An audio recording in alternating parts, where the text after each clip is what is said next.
ఆ కష్టాలు నీకేం తెలుసా? కష్టాలా? ఏం తెలుసు? కష్టాలా ఏంట్రా అన్నా? అది కష్టాలరా? ఖరీదైన బైకులో తిరుగుతూ ఏసీ రూమ్ లో ఉంటూ వేల రూపాయలు గుడ్డలు డిజైనర్ గుడ్డలు వేసుకుని తిరుగుతూ రోజుకి 1000 రూపాయలు ఖర్చు పెట్టే నీకు కష్టాల గురించి మాట్లాడే హక్కు లేదు.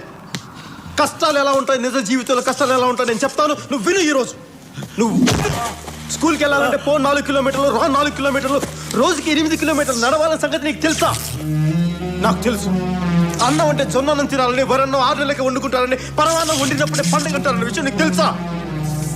నాకు తెలుసు. ఆడుకోవాల్సిన పశు వయసులో సరైన వైద్యం అందుక బిడ్డలు చనిపోతారన్న విషయం నీకు తెలుసా? ఆకలేస్తే నేల వైపు, దాహం వేస్తే ఆకాశం వైపు చూసే మనుషులు ఇంకా బతుకున్నారు ఈ సమాజంలో. నువ్వు బతుకున్న ఈ సమాజం ఉన్నారని ఇంకా తెలుసా నీకు? తండ్రి చనిపోయిన 6 గంటలకి తల్లి చనిపోతే ఆ బాధ ఎలా ఉంటుందో ఎప్పుడైనా అనుభవించావా? నేను అనుభవించాను.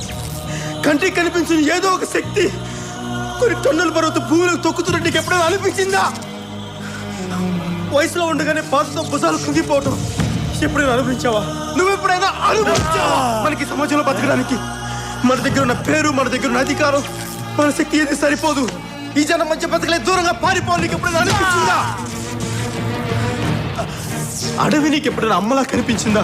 తుపాకీ పట్టుకుంటే ధైర్యంగా ఉంటుంది నీకు ఎప్పుడైనా అనిపించిందా? బతకాలంటే ఇంకొకరిని చంపడం తప్ప మనం బతకలేమని అనిపించిందా? నాకు అనిపించింది. తుపాకీ పట్టాను, అడవిలోకి వెళ్ళాను, నక్సలైట్ అయ్యాను.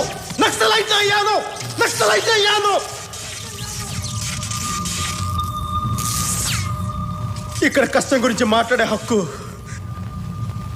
నాకు మాత్రమే ఉంది, నీకు లేదు. ఖచ్చితంగా నీకు లేదు.